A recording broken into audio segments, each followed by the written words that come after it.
Research Seminar. Today we are very happy to host Olga Zadorozhna. She is an assistant professor of economics at Kozminski University. And today Olga will talk about sanctions in an interconnected world, firm effects from institutional disruption and exposure. So Olga, please, the floor is yours. We are very interested in the topic. Thank you so much. Thank you for having me. I'm very happy to be here and present this paper for all of you. So let me maybe share my screen first, and then I will continue. So can you see my presentation now? Yeah, can you try to make it? Oh, yes, now it works perfect. Okay, perfect. So this is the joint work with Harald Puhr, Christofer Ghartwell, and Jakob Mullner. We built this paper around the sanctions imposed on Russia as a response to, first of all, 2014 annexation of Crimea, and later on to the war, general war in Ukraine. And so let me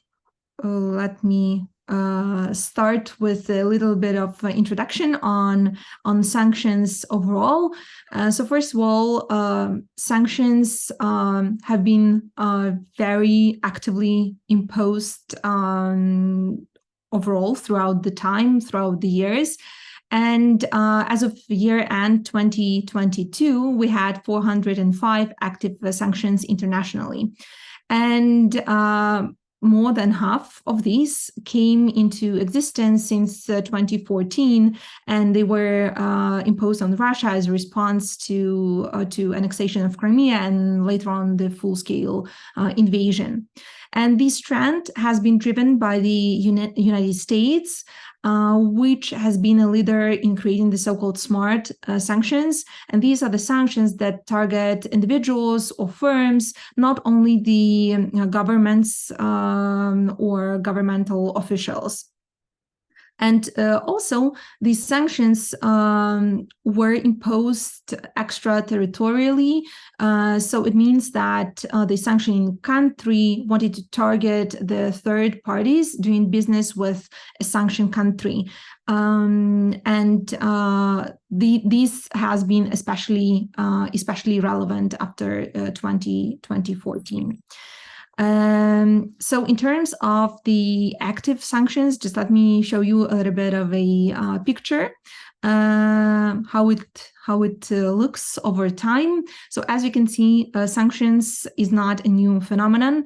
They have been imposed before 2014, I mean, but the speed of sanctions, the number of sanctions accelerated after the 2014. And as you can see here, we have really lots of them happening as a response to, first of all, Russia's aggressive behavior towards the neighbors, but also as a reaction to Russia's involvement in, for example, the 2016 elections in the United States. The previous research, when it comes to sanctions, it looked into two main effects of sanctions. So first of all, in the political science, academic literature was mainly interested whether sanctions worked, in a sense, whether they got the sanctioned country to comply with the wishes of the sanctioning country. And in terms of economic effects, the academic literature looked into the effects of sanctions on trade and investment, and mostly they looked into the sanctioned country, sometimes also on the effects in the sanctioned country. But what we noticed when we started this project is that there's really a clear research gap of looking into the impact of sanctions on individual firms, and especially on individual firms that operate in the third countries, neither sanctioning countries nor sanctioned countries. So that's what we do in this paper. We look into the effects of sanctions on multinational enterprises, international firms, and we pay close attention to what's going on in the third country firms, especially. So our main research questions, we have two of them. First of all, we are looking into the channels through which the sanctions may affect multinational firms and their global operations, but also we want to understand what are the effects of institutional uncertainty triggered by sanctions on those firms. So, you know, these two questions, they what we are trying to look into is that, and what we argue here is that sanctions, they create this institutional disruption, this uncertainty, and this is the main cause of reaction for the firms to sanctions. And we also argue that there are four main channels through which these sanctions may affect the firms. First of all, the first channel is through the so-called target exposure. And target exposure, it affects the firms that operate in a sanctioned country, for example, Russia, in our case, because we specifically in this paper, we concentrate on sanctions on Russia. And so this target exposure channel means that firms operating in Russia or that have subsidiaries in Russia, for example, they will have, they will feel negative consequences of sanctions. The second channel that we hypothesize exists is the so-called source exposure. The source exposure is affecting the firms who are operating in the countries that impose sanctions. So, for example, after the full-scale invasion, both the United States and the European Union were imposing lots of sanctions on Russia. And so the companies operating in both the United States and the European Union countries will experience or may experience some short-term negative consequences of the sanctions announcements. And this is because sanctions create this institutional uncertainty. And so any uncertainty may have some negative, especially short-term negative effects on those firms. And because in this research, we concentrate on public firms traded on a stock exchange, for which we measure abnormal returns, we will also measure those negative or positive or any effects of sanctions through the abnormal returns. So the source exposure is the second channel, and the third channel through which we hypothesize sanctions may affect the firms is this degree of internationalization.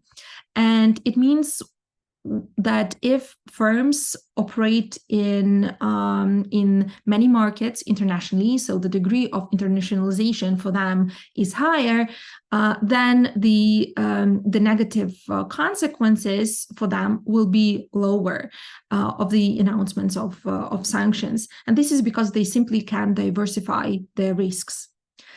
And finally, the fourth channel through which sanctions may affect the firms is the industrial context.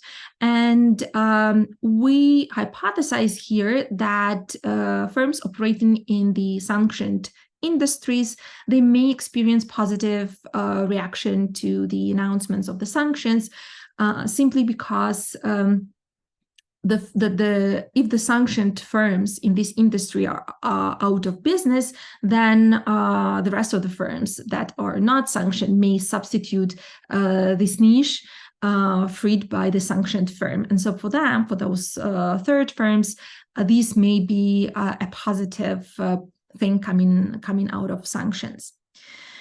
So the main contribution of our paper is that, first of all, we show that sanctions matter for all international firms, regardless of their country of incorporation, whether this is the firm that operates in the sanctioned country, it will be affected, or the firm operating in the sanctioning country, it will still be affected, or the third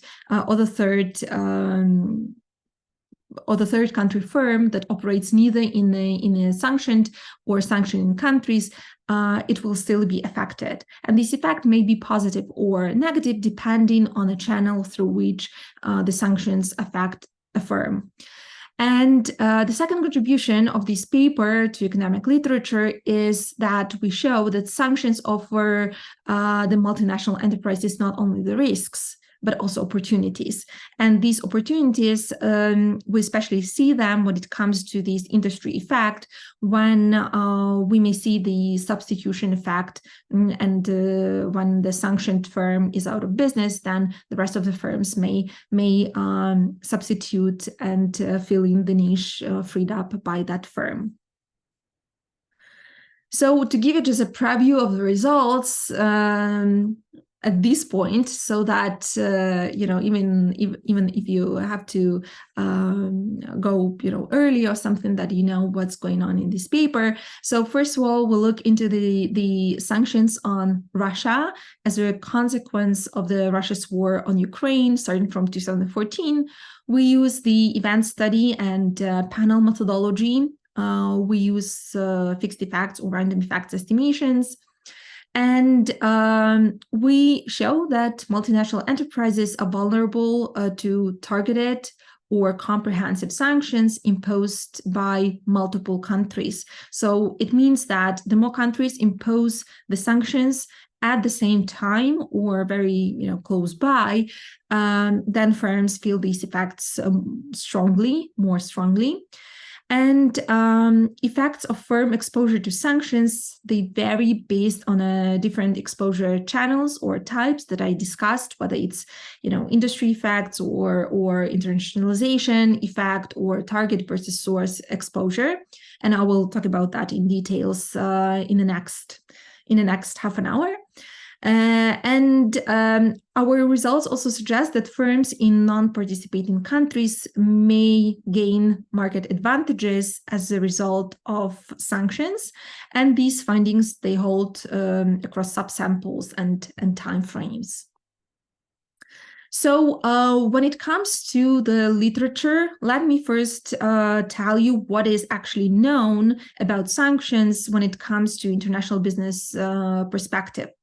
So first of all, from the literature, we know that sanctions constitute a form of political risk for international companies, and the sanctions may interfere with business transactions or even prevent them for those firms.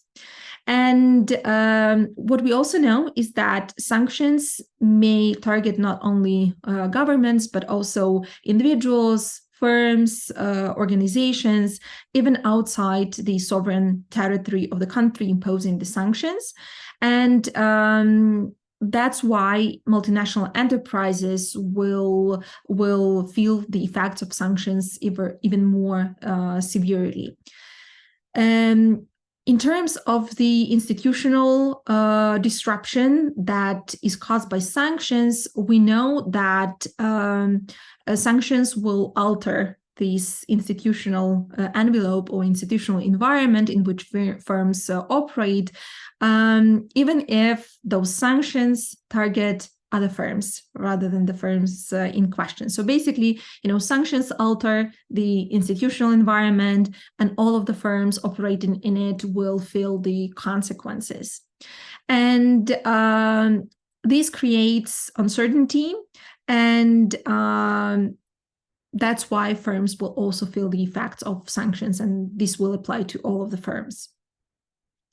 In terms of the properties of sanctions as an institutional disruption, so the sanctions may be individual, maybe firm specific, maybe government specific. They may also be primary or secondary. So it means that primary sanctions are imposed on the specific firms, while secondary sanctions may be imposed on other firms in an industry. But then, a firm not directly sanctioned may still feel the consequences of that disruption. So these would be the secondary sanctions. And these secondary sanctions, they have not been researched almost at all in the academic literature.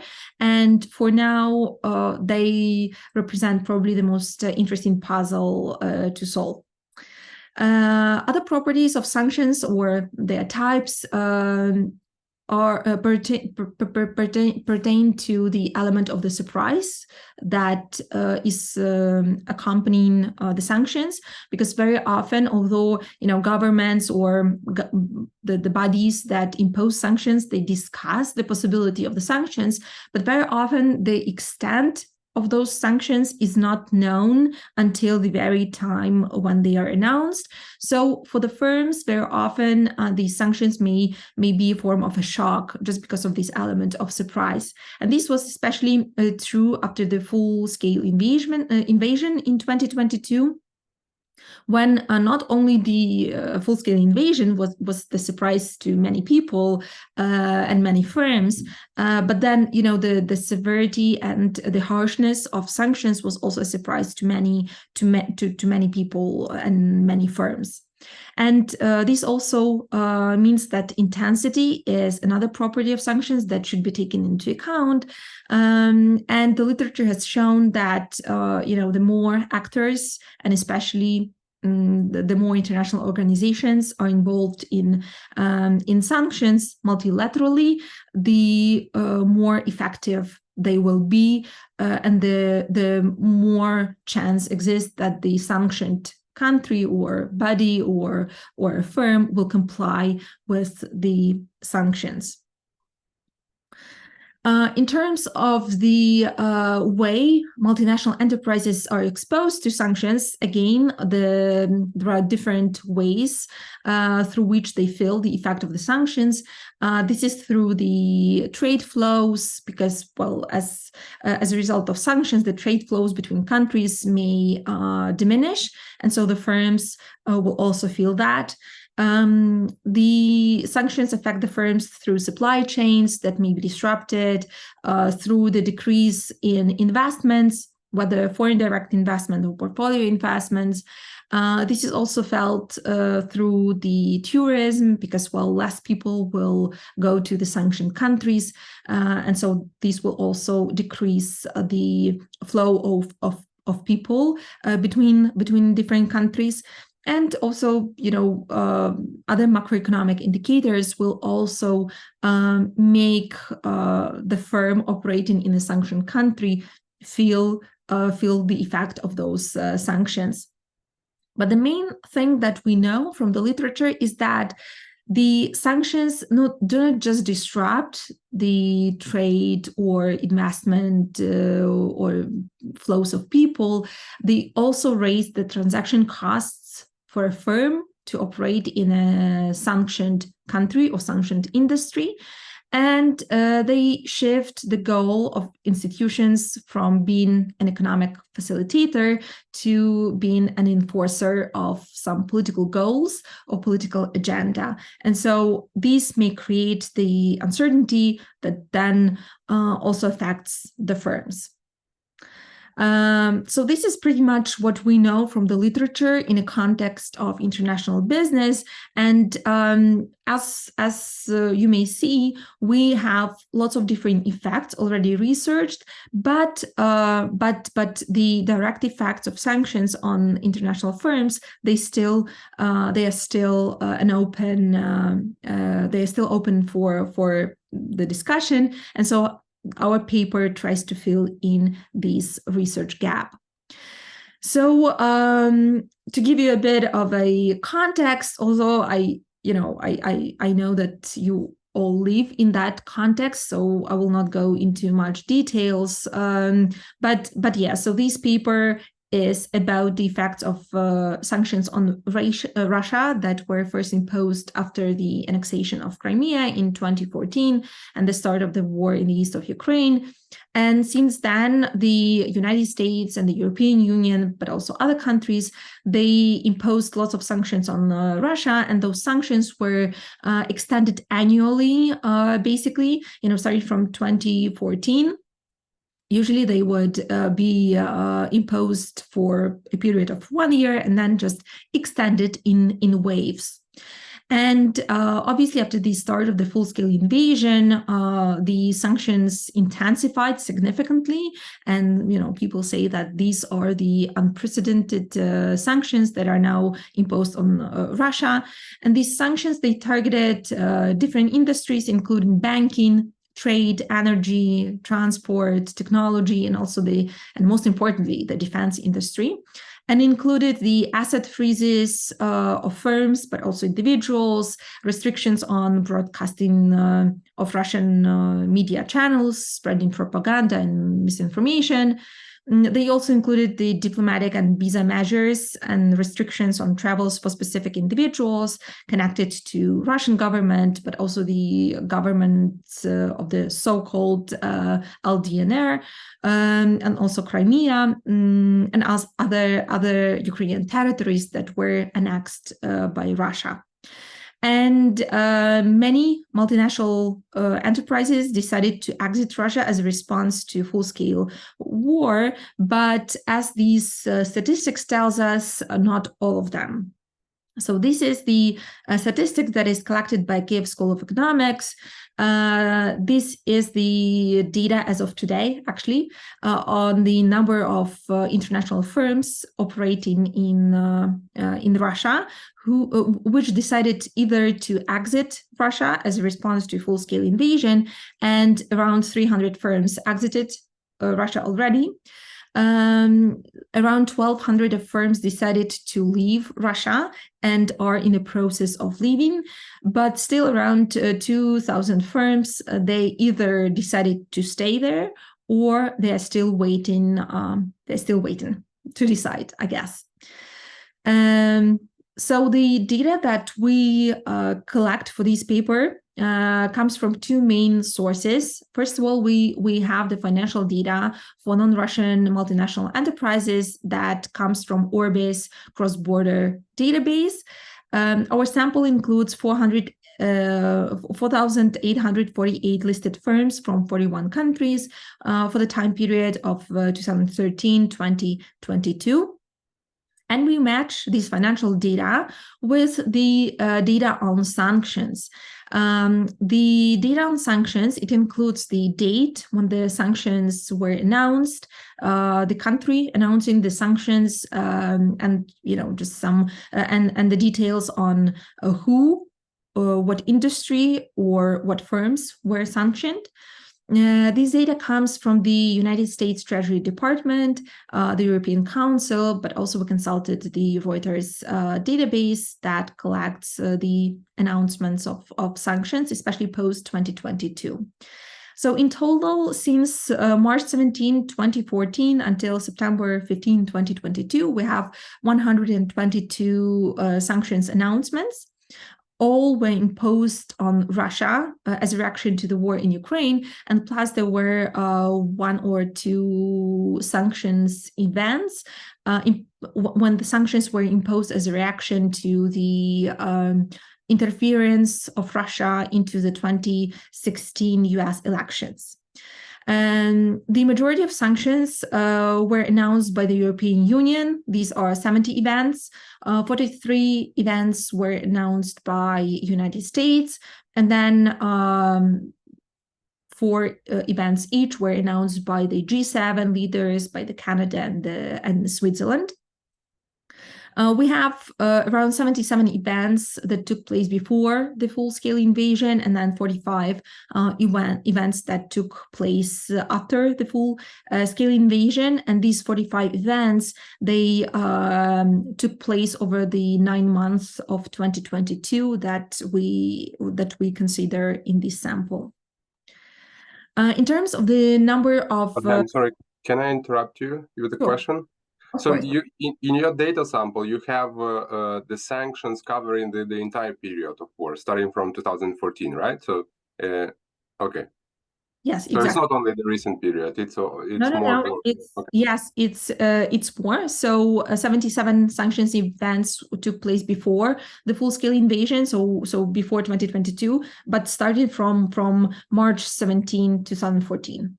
Right, so on March 17, 2014, the first sanctions were imposed on Russia as a reaction to annexation of Crimea and what happened later in the east of Ukraine, and we take that into account. Yes. So in terms of the industries that were affected by sanctions, the majority of sanction events imposed sanctions on manufacturing industry. This is 74 here. Next, we have the finance, insurance, and real estate industry, and obviously banking is also in here. We have 62 events corresponding to those sanctions, and 61 events was about sanction of mining industry, and the rest of the industries affected by sanctions were agriculture, construction, transportation, trade, and services. But the number of sanctions imposed on them was much smaller. In terms of the methodology that we apply here, so the first step is for us to compute the so-called cumulative abnormal returns. And this is done using the standard event study methodology that is widely used in finance literature. So what we do here is we take the returns for each of the companies, stock returns for each of the companies, and then we estimate the market model parameters, which are here alpha and beta, in the estimation window using the market stock indices, which is here, these market stock indices, they are market specific. So if a company is traded in Frankfurt, then the stock market index will be DAX. If the company is traded in the United Kingdom, then the market index will be FTSE index. So these market indices are stock exchange specific, and each company, depending where it is traded, will have its own market index. So we split our sample in the so-called estimation window and the event window. The event window is the window around the event date. For us, the events are sanctions announcements. And we use different lengths of the events window, very short ones, like -1 day before the sanctions were announced, +1 day after, but also, -2 + 2, -5 + 5, -10 + 10, to account for, first of all, to account for the fact that the sanctions are the discussion of the sanctions is a public knowledge even before that they are announced, and we may have some information that is incorporated by the market even before the date when the sanctions are announced, and then after the date when they are announced. Also, companies, sometimes it takes time for the companies and the investors to incorporate the information. And so that's why it is standard practice in finance literature to construct these different lengths of the event windows around the events. So we take this event window, and then we also take the so-called estimation window, which is usually the period way before the event date. And the estimation window is used to estimate the so-called normal market performance without the knowledge of the sanctions or without the knowledge that the sanctions will be announced. And so we estimate these market model parameters, alpha and beta, in the estimation window, and then we use them to compute the so-called abnormal returns in the event window. And so these abnormal returns for each company, they represent the information, and they represent the returns of the company in the absence of the event. Window. And then the difference between the actual returns and the abnormal returns, it is what we use here in our research. We create a cumulative sum over the event window, and we compute the cumulative abnormal returns for different lengths of the event windows, and this is our main dependent variable that we will use in the next step. So we take these cumulative abnormal returns, and we use it here in panel modeling. That is our main methodology that we use to answer our research question and to see what are the channels through which sanctions affect international firms. So the main variables we're interested in here are these dummy variables called the target exposure, source exposure, and secondary exposure, and industry exposure. And these are dummy variables that specify different channels through which sanctions may affect the firms. So the target exposure dummy is equal to 1 if a firm operates in Russia in year tau, when the sanction wave T is announced, and we work with the concept of sanction waves because many of the sanctions were imposed by United States and European Union, not exactly on the same day, but there could have been a gap, 1-2 days gap between the announcement of sanctions by the European Union and the United States, and so that's why we operate in a concept of the so-called wave, when many countries multilaterally impose sanctions on Russia. So the target exposure is for the firms operating in Russia. Source exposure is again a dummy, which is equal to 1 if a firm operates in sanctioning country. So in our case, for example, United States or European Union or other countries imposing sanctions. Secondary exposure is also a dummy, which is equal to 1 if a firm operates in a sanctioning country, but originates from a third country. So, for example, India or some other countries that have not imposed sanctions, but this firm operates in United States or European Union, for example. And finally, we have industry exposure dummy, which is equal to 1 if a firm operates in a sanctioned industry. And then we use plenty of different controls. We use sanction controls, which includes, for example, whether the sanction is an extension of a previously imposed sanctions, and this has been especially true for the period before the full-scale invasion, when the original sanctions were imposed in 2014 and then extended each year. So we control for that, whether the sanction is an extension of the previously imposed sanctions. We control for the number of sanctioned industry in this sanction wave. We control for the number of separate sanctions packages included. We also use the firm controls, and we control for, financial performance of the company, such as the logarithm of total assets, revenue to assets ratio, equity to assets ratio, return on equity, and also the R&D expenditures.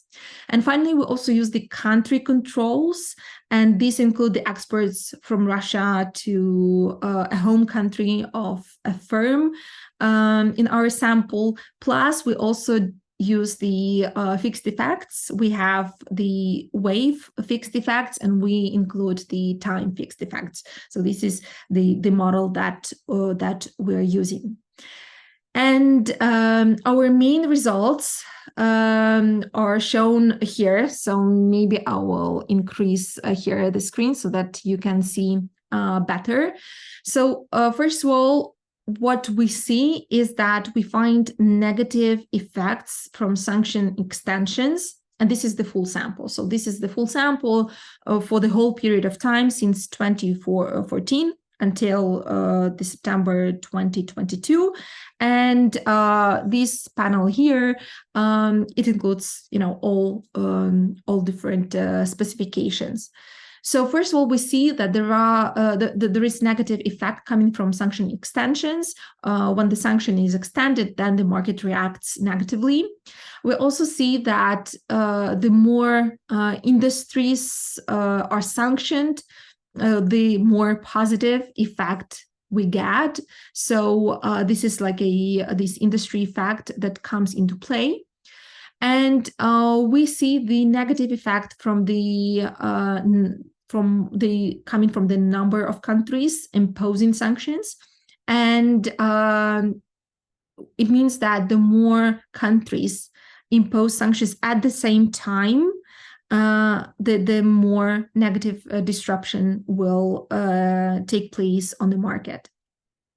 What we also see in here in these with these green coefficients highlighted on your screens is that if a company operates in Russia, it will experience a negative reaction towards sanction, obviously, and this is this target exposure that we see that has negative effects. And then we split what we do next in here in this panel. Sorry to interrupt. Very quick question. So the excess returns are percentage changes daily, average percentage change. So this would tell us that the first variable, just for interpretation, it's almost 0.01%. Exactly. Per percentage day. point, yeah. 0.01. So that's economically pretty small, right? Yes. Okay. Yes, economically it's pretty small, but this is a very short window reaction. So this is the event window of -2 + 2. So these effects they come from the stock market basically, and these are investor reactions. In general, later on I will kind of discuss the limitations of these results. We cannot observe the full picture here and all of the consequences for the firms. We observe only the very short market reaction coming from the stock market from investors here. Thanks. And then the other question I had, probably it's in the controls, maybe not, that there was like an X there. For example, some firm, controlling for everything that you've shown, some firm might have 40% of its revenue coming from Russia. Some firm might have 1% of its revenue coming from Russia. So the share of revenue that depends on the Russian market can be very different. Is this accounted for when you run the regression? So we also no, because we control for the total assets, but not specifically assets located in Russia. So no, but we do this exercise and we do these regressions in panel 7 and 8, where we look into firms that operate in Russia versus firms that don't operate in Russia. So we do this exercise, but not specifically. It's a good point that you raise. We can do that. Yes, yeah. We can look into that. And the last question to these results: do you distinguish between inputs purchased and maybe products sold or services sold? No, no, we don't. Okay. Yeah. Thanks. Yeah, if I may, I will follow up on the results. So So this secondary exposure, does it mean that this is the kind of the second time when sanctions are imposed or extended, or this is something different? No, it's something different. So secondary exposure, it is equal to one if a firm is coming from the third country, not the sanctioning country, neither sanctioning country nor the sanctioned country, but this is the firm, for example, from India or from China. I see. So this is it tells us what is the effect from sanctions on those firms that come originally from countries that are not imposing sanctions. And how about the extended sanctions? So we know that those firms that were sanctioned in 2014, and these sanctions were extended each year, as you said. So is there any effect on this short-term returns or not? So this is the first, this first variable here. It shows that, so if the sanction was extended, then we have a negative effect on firms' returns. Okay. So what we do next, and what I think is interesting, is that we split, as I said, the sample into the firms that operate in Russia, and this is this column 7. So the firms with target exposure, and the firms without target exposure, so firms that don't operate in Russia. And so, interestingly enough, that we see a positive returns on firms with these target exposures. So firms operating in Russia, while the rest of the firms don't show that. And this is concerning the source exposure. So these source exposure, it means that those firms not only they operate in Russia, but also they operate in, for example, the United States or the European Union that imposed sanctions. Okay, so if a firm operates in both Russia and the United States, then it may experience this positive short-term reaction towards sanctions. Also, what we see is we split the sample into the firms that operate in sanctioning countries like United States, European Union, versus firms that don't operate there. And what we see here is that we see positive industry effects, positive effects coming from the industry exposure. And for those firms that don't operate in the European Union or the United States that impose sanctions, for them, they have these positive effects. What it means is that they, once the Russian firms are out of business because of the sanctions, they may fill the gap here, and for them, these are the new opportunities, market opportunities. That's at least something that we may see happening. We also did the same exercise, but using only the sample after the full-scale invasion on February 24th, 2022. And, because we have a lack of data and we basically operate only with the data for 9 months, here we have less results as in the previous table, but still they are pretty much the same as before. What we see is that there is still negative effect coming from the sanctions extension. We have the positive effects if the number of industries that are sanctioned is higher, and we have negative effects coming from the number of countries imposing sanctions. So again, this institutional disruption, when there are lots of countries imposing sanctions at the same time, may be quite significant and negative for international firms. But what is interesting is that the secondary exposure, and the secondary exposure is, for example, for Chinese or Indian firms, is positive. So we see these positive effects for those firms. And again, this may be an opportunity for them to expand their market operations as a result of sanctions and the result of Russian firms being out of the market very often. Of course, we should keep in mind that here we also have these, Chinese and Indian firms, and the current research has shown that these are the markets they may have the increased business activity due to sanctions because they also help Russia to circumvent the sanctions. So this is also something that we should pay close attention to. What else we have? So we also look into the longer event window after the full-scale invasion.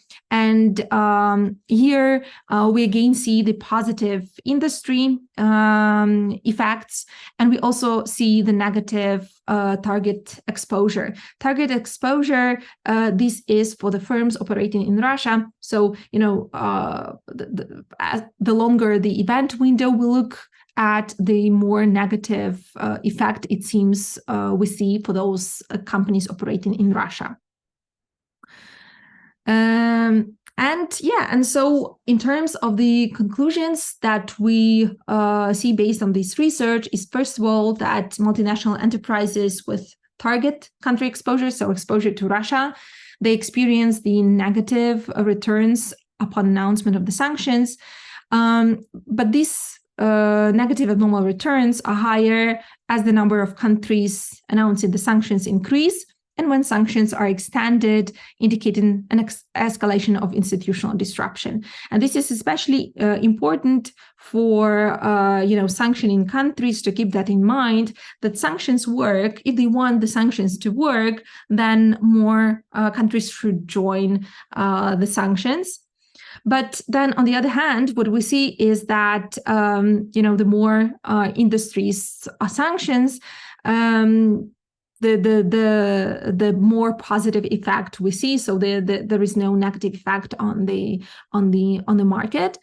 And firms with target and source country exposure, so firms exposed to Russian market and also firms exposed to markets of countries imposing sanctions such as United States, European Union, they exhibit positive abnormal returns upon the announcements. And this is probably because of the dissolution of the uncertainty that kind of the bubble bursts once the firms understand what's going on. For them, uncertainty is now over, and so they can plan for their operations in the coming horizons, in the near future horizons. In terms of the limitations of the paper, so first of all, we look only at short-term effects of sanctions. We don't consider the longer-term effects, but they are definitely present. And especially in the case of institutional disruptions, these longer-term effects, they may not fully known for years. And so it is very important that the future research considers those longer-term effects. Also, we consider investor reactions to sanction announcements rather than the news coming from the front lines. And this is another thing that maybe investors respond also to what's happening on the front lines. And for them, this information also matters. So this should be taken into account. And finally, sanctions may be circumvented. And so many firms either help Russia to circumvent the sanctions, or, the Russian firms, they find ways to kind of to still operate in, even though they are sanctioned. And so these should be taken into account. And I know that currently many researchers, quite a few researchers, they work on that. So yeah, I think that's pretty much it. Thank you very much for being here and for your attention. And if you have any questions, I would be happy to hear them. Thank you, Olga. Andriy Danilenko, please. Yes, thank you.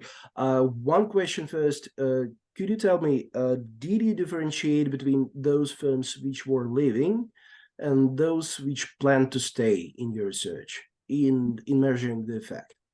No, we haven't. We haven't because we consider much more, many more firms than just those which operate in Russia. We also consider third country firms, and so we didn't take into account only the Russian firms to build this variable of whether they stayed or left. Yeah, and another question is, do I understand right that you were only taking the financial readings, indicators for the period between February 2022 and, I don't know, March 2023? No, we took all data from 2013 until September 2022. So we have all of that. Yeah. And so here, what I presented, in the first table, these are the full sample results, started from 2014 until September 2022. Yeah, then just one comment, because there were two abnormal things which happened to some of the financials last year, which we've observed in Russia, is that they manipulated the exchange rate. So the financial indicators for financial performance indicators for those companies which stayed in Russia were artificially higher than they should be. That was corrected by, this year, basically. That's first. And second, and I believe that the space for manipulation was even larger in previous years. And second, that is something probably as an idea for your future research, is that Russia has made it practically impossible to safely extract money and to pay out dividends for companies from countries which they've labeled as unfriendly. So although they might post some pretty good financial performance indicators, you should take them with a huge grain of salt. Sure. Thank you. So in terms of the exchange rate, so I think the majority of our companies, anyways, they're traded on stock exchanges outside of Russia. So these are the returns of the companies, right? So I don't think that. Sorry, you were mentioning return on equity and return on assets. Yeah. That's different from the stock market. Okay. Yeah, that was what I wanted to comment. Probably through that, those variables may have been affected. So yeah, thank you. We will look into that. And thank you for the other comment as well about the dividends. Yeah, thank you. Thank you, Andrei. Thank you, Olga. I also have maybe a little bit strange question, but I just want to make sure I'm on the right way. So can you describe one more time what are your dependent variables? So this sanction extension, sanction. So our dependent variable is actually cumulative abnormal returns. Okay, yeah, right. So I mean independent. The independent variables. Wait, let me go there. Sorry. This way. Okay. So our main independent variables, so these are the dummies, that kind of like sort the firms into different categories. The first one is this target exposure. It is for the firms, it is equal to 1 if the firms operate in Russia. Yeah. The source exposure is equal to 1 if a firm operates in a sanctioning country. So for example, United States, European Union, Canada, Switzerland, etc.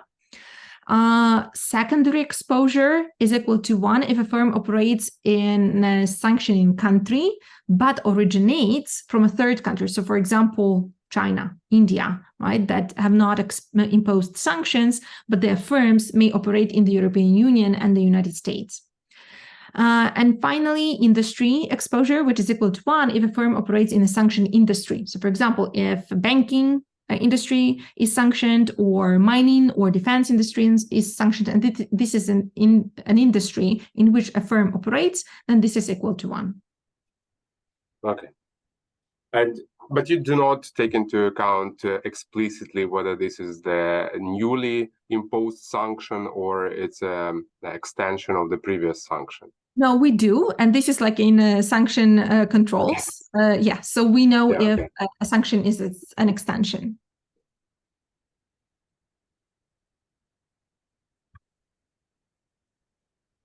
Yeah, sorry. This is just for me to understand. Sure, of course.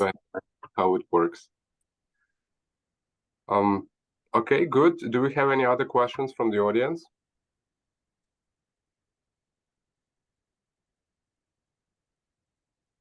Right. So I guess the last question from me would be, what are your plans for future research? I mean, this topic is very relevant, and indeed, it's not only interesting for research from the research perspective, but also from a political perspective as well.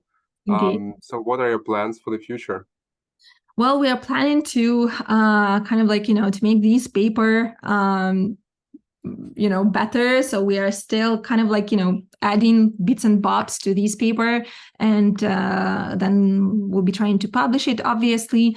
And then, I'm working a lot on the, on Ukraine, and I'm using a lot of financial data from Ukraine and trying to understand the consequences of the war, not only the full-scale invasion, but the war overall on different industries in Ukraine. And I have another paper actually on the investor reaction to the frontline events of Ukraine, and this is something I will be working on as well. This is a joint work with Christofer Hartwell, who I think is also here on this at this seminar.